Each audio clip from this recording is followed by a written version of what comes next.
The envelope arrived on a Thursday morning, delivered by a process server who looked apologetic as I signed for it. At 76 years old, I'd never been served legal papers before. My hands shook as I opened it, expecting perhaps something about Walter's estate or a property dispute. What I found instead made my blood run cold. Notice of intent to file civil lawsuit for medical misconduct and emotional distress. Plaintiff, Jennifer Morrison. Defendant, Dr. Walter Morrison, estate of. My husband, Walter, had been dead for 8 months. A respected gynecologist for 40 years, he'd died peacefully in his sleep, leaving behind a sterling reputation and a grieving family. Now my daughter-in-law, Jennifer, was claiming he'd been inappropriate during medical examinations.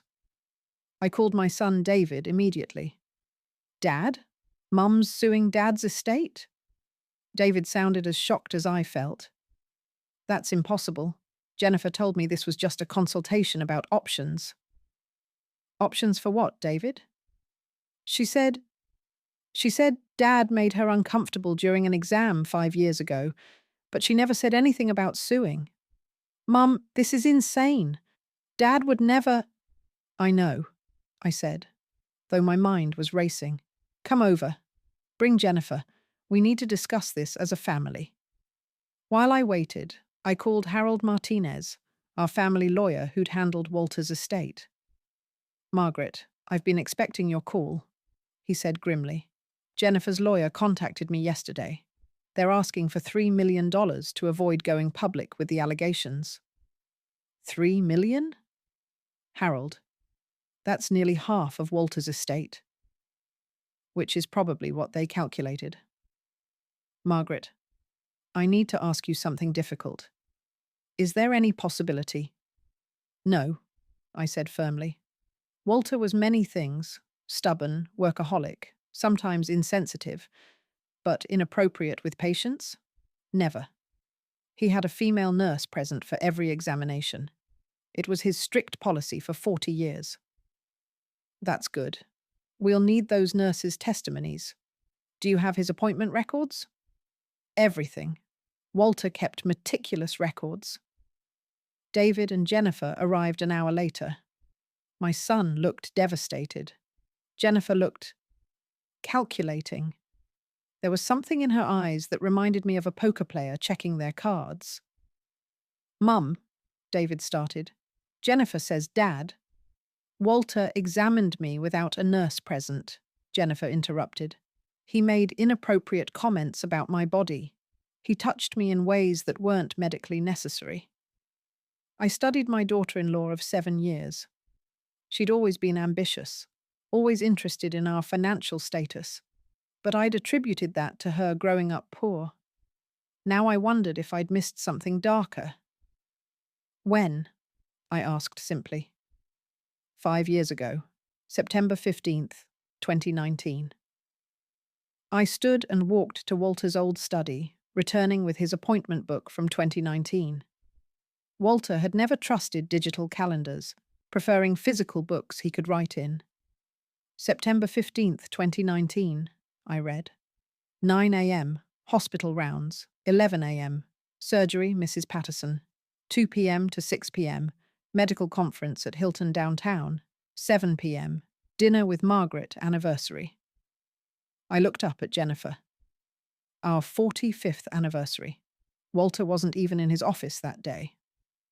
Jennifer's face flushed. I meant September 16th.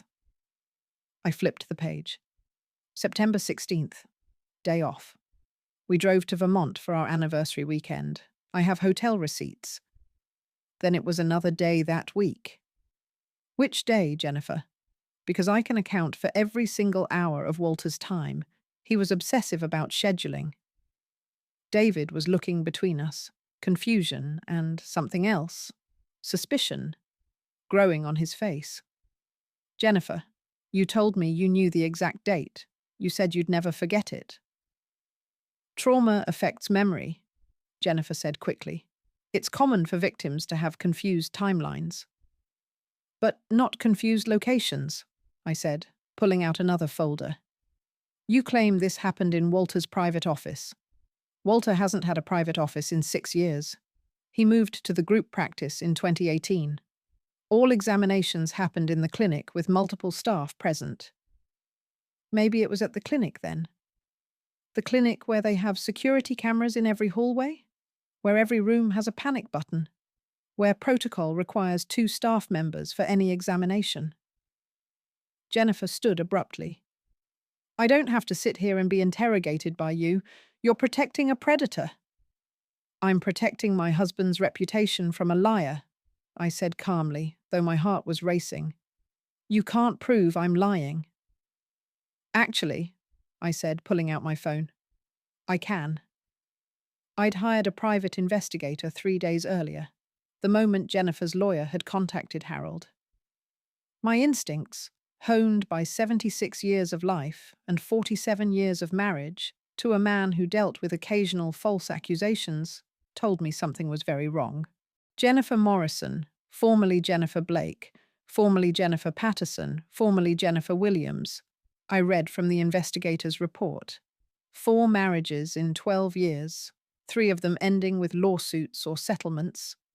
David's face had gone white. What? Your wife has a pattern, son. Dr. Richard Patterson, her first husband, a psychiatrist. She accused him of prescribing unnecessary medication and inappropriate therapy sessions. Settled out of court for $200,000. Michael Williams, her second husband, a dentist. She claimed he performed unnecessary procedures while she was sedated. Settled for $150,000. Thomas Blake, husband number 3, a plastic surgeon.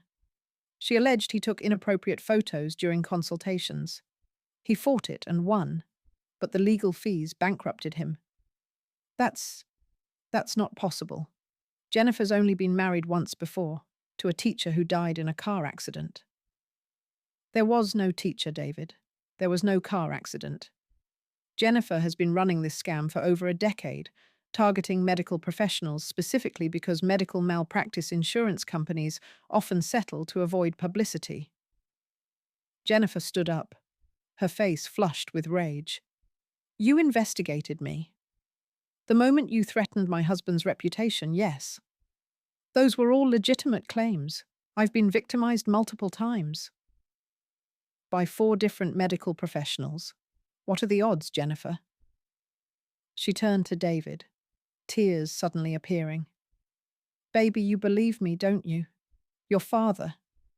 He made me feel so violated. I was too scared to tell you.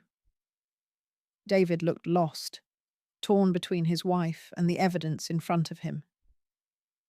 Jennifer, why didn't you tell me about the other marriages? They were painful chapters I wanted to forget. David, your mother is trying to discredit me to protect Walter's money. Actually, I said, pulling out another document, I'm trying to protect my son. This is a police report from Sacramento 5 years ago. A Jennifer Williams was arrested for extortion. The charges were dropped when she agreed to leave the state. That's a different Jennifer Williams. With your social security number? Your birth date? Your previous address? The tears stopped as quickly as they'd started. Jennifer's face transformed, the mask of the victim falling away to reveal something harder, more calculating. You can't prove any of this in court, she said coldly. I don't have to. I just have to prove Walter wasn't even there when you claim the incident happened. Which brings me to something interesting. I pulled up a photo on my phone. This is from your Instagram, September 15th, 2019. The day you claim Walter assaulted you, you were in Miami with your sister, posting beach photos all week. David grabbed the phone, staring at the evidence. You were in Miami? Furthermore, I continued, I contacted the other wives, Patricia Patterson, Linda Williams, and Sarah Blake. They're all willing to testify about your pattern of behavior. Patricia even kept recordings of you admitting the allegations were false. That's illegal. Recording without consent is perfectly legal in Nevada where she lived. She's flying in tomorrow to meet with the district attorney. David stood up slowly, looking at Jennifer like he was seeing her for the first time. How much were you planning to get from Mom? Jennifer's silence was answer enough. 3 million, I answered for her. Half of Walter's estate. Enough to disappear and find victim number 5. I want a divorce, David said quietly. Jennifer laughed, bitter and sharp. Good luck with that. I'll take half of everything you have. Actually, you won't, I said, pulling out one final document. This is a forensic accounting report. You've been embezzling from David's practice for 3 years. Small amounts, but consistent. Approximately $80,000 total. You're lying. The forensic accountant found everything. Fake patient refunds going to accounts you control. Inflated supply orders with kickbacks from vendors. Even selling drug samples that were supposed to be free for patients. David sank into a chair. My practice? You stole from my practice? But here's the really interesting part, I continued. You've been married to David for 7 years, but you only started stealing 3 years ago, right after Walter's Parkinson's diagnosis. You were waiting for him to die to make your move, but when the Parkinson's progressed slowly, you got impatient. Started taking money to tide you over until the big score. Prove it, Jennifer snarled. I already have. The FBI has been investigating you for 6 months. That was a lie, but Jennifer didn't know that. Her face went pale. The FBI? Healthcare fraud across state lines. It's federal. They've been building a case, and your lawsuit against Walter's estate was the final piece they needed. Agent Santos is particularly interested in your previous settlements. You're bluffing. I pulled out my phone and dialed a number. Agent Patricia Santos? Yes, this is Margaret Morrison. She's here now. Yes, I'll keep her here. Patricia Santos was real. She was my friend from book club, who worked as a federal prosecutor. She wasn't FBI and she wasn't coming, but Jennifer didn't need to know that. Jennifer grabbed her purse. I'm leaving. You should, I said calmly. But know this. If you proceed with this lawsuit against Walter's estate, I'll release everything to the media. Every previous accusation, every settlement, every piece of evidence. Your photo will be on every news site as the woman who destroys innocent doctors' lives for money. That's blackmail. It's a promise. Drop the lawsuit, divorce David quietly, and disappear. Or become infamous as America's most prolific medical fraud predator. Jennifer looked at David one last time. You're going to regret this. The only thing I regret is not listening to my mother sooner, David replied. Jennifer stormed out. David and I sat in heavy silence. My son looked like he'd aged 10 years in 10 minutes. Mum, I'm so sorry. I brought this into our family. Dad's memory. Your father's memory is intact, I said firmly. He dealt with 2 false accusations in his 40-year career. Both times, the truth came out. He used to say that lies are like shadows. They disappear when you shine enough light on them. How did I not see what she was? Because she's a professional. She studies her marks, becomes exactly what they want, then strikes when they're most vulnerable. She knew Dad was sick. She was waiting for him to die. Yes, but she got impatient. My phone rang. It was Harold, our lawyer. Margaret, Jennifer's attorney just called. They're withdrawing the lawsuit. That was fast. He seemed genuinely shocked when I sent him the evidence package you compiled. I don't think he knew about her history. He's also terminating representation and suggested she might need a criminal defense attorney. After I hung up, David asked, "What now?" "Now you divorce her as quickly as possible, and we start damage control." Over the next week, things moved rapidly.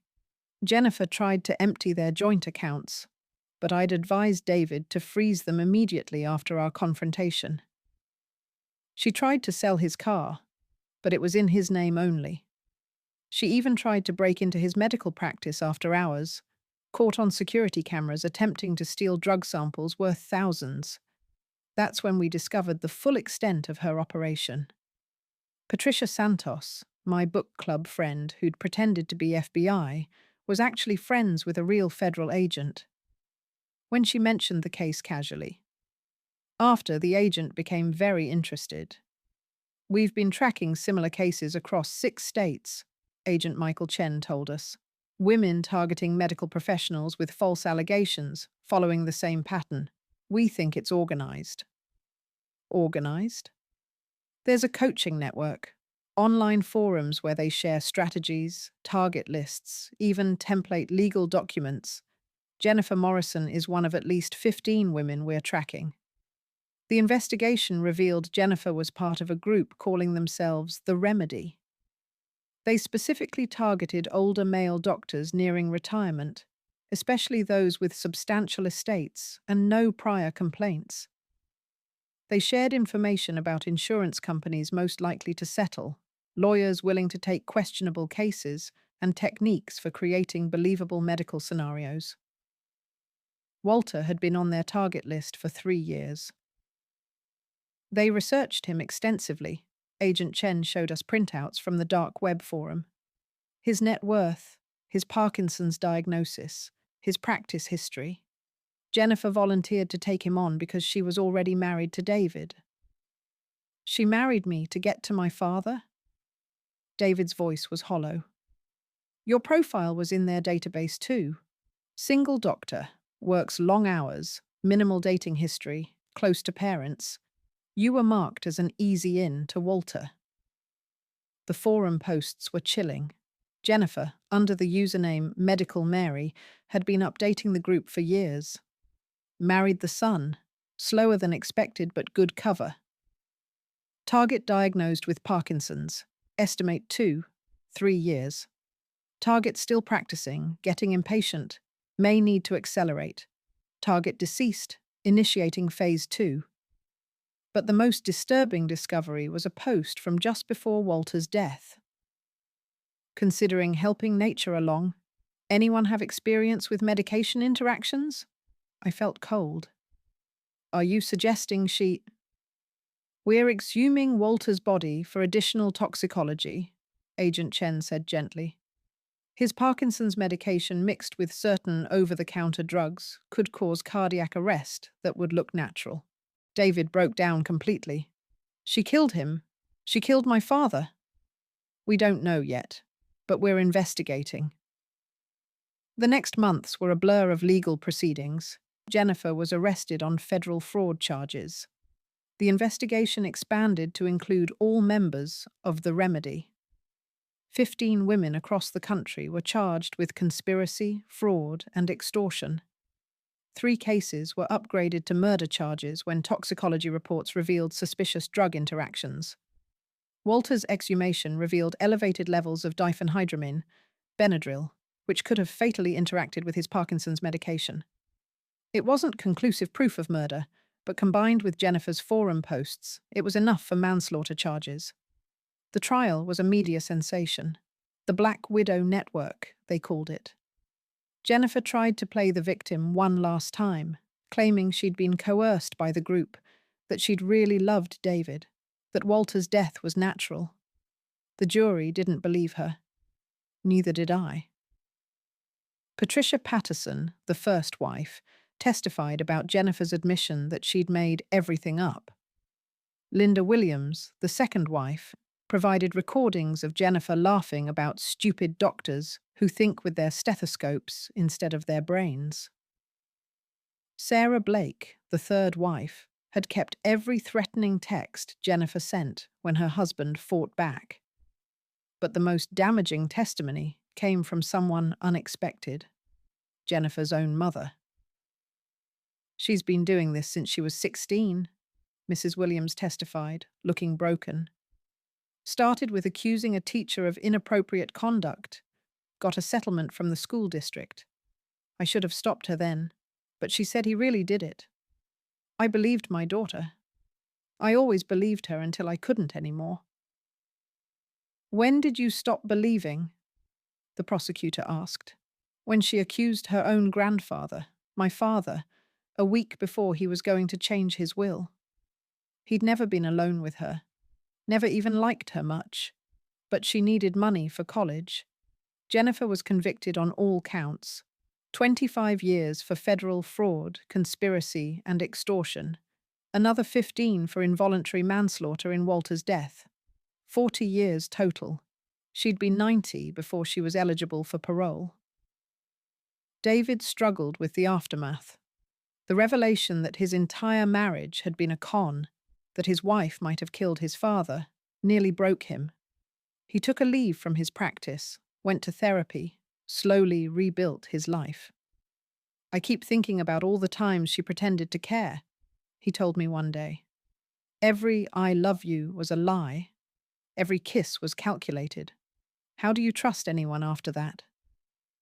"You trust carefully," I said. "But you still trust. Your father treated thousands of women over 40 years. 2 accused him falsely. That means 99.99% were honest. Don't let Jennifer make you forget that." 6 months after the trial, we held a memorial for Walter. A real one, not the funeral Jennifer had helped plan while possibly having his blood on her hands. Hundreds of former patients came, women whose babies Walter had delivered, whose cancers he'd detected early, whose trust he'd never betrayed. "Your husband saved my life," one elderly woman told me. "Found a tumor everyone else missed. I have 20 extra years with my grandchildren because of him." That's Walter's real legacy, not the false accusation that almost destroyed his reputation, but the thousands of lives he touched with competence and compassion. The Remedy Network was disbanded, its members prosecuted. But we all know another group will form. New predators will emerge. That's why I started the Morrison Foundation for Medical Justice, to help healthcare providers facing false accusations and to support real victims of medical misconduct. Because that's the tragic irony. Jennifer and her network made it harder for real victims to be believed. Every false accusation casts doubt on legitimate ones. They didn't just steal money, they stole credibility from actual survivors. David eventually returned to practice, sadder but wiser. He's dating again, cautiously, with a background check service on speed dial. He jokes about it, but the pain is still there. "I Google everyone now," he admitted. "First dates, new patients, even the grocery delivery person. Jennifer broke my ability to take people at face value." "That's not entirely bad," I told him. "Trust but verify isn't paranoia, it's wisdom." Last week, I got a letter from Jennifer in prison. She wanted to apologize, to explain, to ask for forgiveness. I burned it unread. Some bridges aren't worth rebuilding, and some people don't deserve the chance to manipulate you twice. Walter once told me that the hardest part of being a doctor wasn't the long hours or difficult diagnoses. It was maintaining compassion, despite occasionally seeing the worst of human nature. He never let the few bad experiences taint his view of humanity. Jennifer tried to destroy that legacy with lies. She failed because truth, like light, always finds a way through the darkness. It might take time, investigation, and courage to defend it, but truth prevails. My name is Margaret Morrison. I'm 77 now, widowed by natural causes or murder. We'll never know for certain. My daughter-in-law was a predator who married my son to destroy my husband. She's now in federal prison where she belongs. And me? I'm the woman who protected her husband's reputation from beyond the grave and saved her son from a monster wearing a wedding ring. Sometimes the greatest love you can show is refusing to let lies win, no matter how convincing the liar.